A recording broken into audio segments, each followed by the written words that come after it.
Joseph went and told Pharaoh, My father and brothers, with their flocks and herds and everything they own, have come from the land of Canaan and are now in Goshen.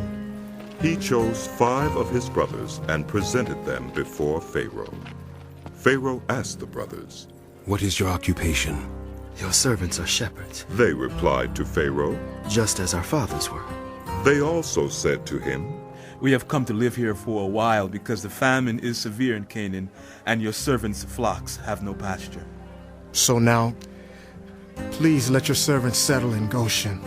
Pharaoh said to Joseph, Your father and your brothers have come to you, and the land of Egypt is before you. Settle your father and your brothers in the best part of the land. Let them live in Goshen. And if you know of any among them with special ability, put them in charge of my own livestock.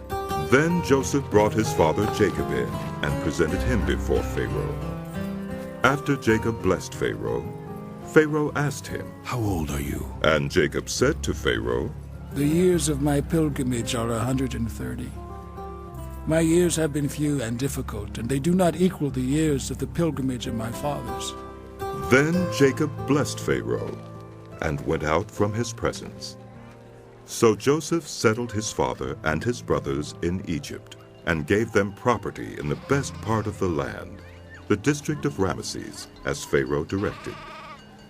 Joseph also provided his father and his brothers and all his father's household with food, according to the number of their children. There was no food, however, in the whole region, because the famine was severe. Both Egypt and Canaan wasted away because of the famine. Joseph collected all the money that was to be found in Egypt and Canaan in payment for the grain they were buying, and he brought it to Pharaoh's palace. When the money of the people of Egypt and Canaan was gone, all Egypt came to Joseph and said, Give us food. Why should we die before your eyes? Our money is all gone. Then bring your livestock. said Joseph.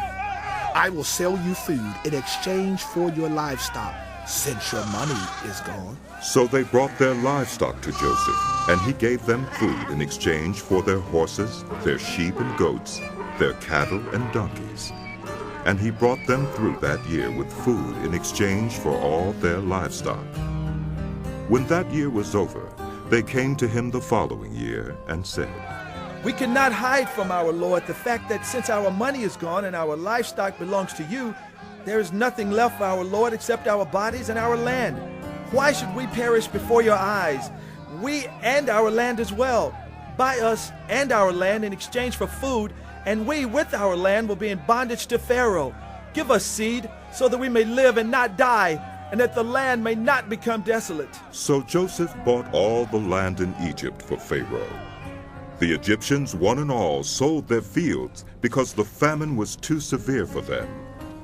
The land became Pharaoh's, and Joseph reduced the people to servitude from one end of Egypt to the other. However, he did not buy the land of the priests, because they received a regular allotment from Pharaoh and had food enough from the allotment Pharaoh gave them. That is why they did not sell their land. Joseph said to the people, Now that I have bought you and your land today for Pharaoh, here is seed for you, so you can plant the ground. But when the crop comes in, give 1/5 of it to Pharaoh. The other 4/5 you may keep as seed for the fields and as food for yourselves and your households and your children. You have saved our lives. They said, May we find favor in the eyes of our Lord. We will be in bondage to Pharaoh. So Joseph established it as a law concerning land in Egypt, still in force today, that 1/5 of the produce belongs to Pharaoh. It was only the land of the priests that did not become Pharaoh's. Now the Israelites settled in Egypt in the region of Goshen.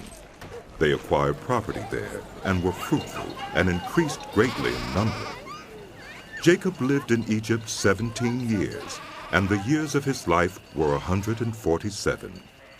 When the time drew near for Israel to die, he called for his son Joseph and said to him, If I have found favor in your eyes, put your hand under my thigh and promise that you will show me kindness and faithfulness.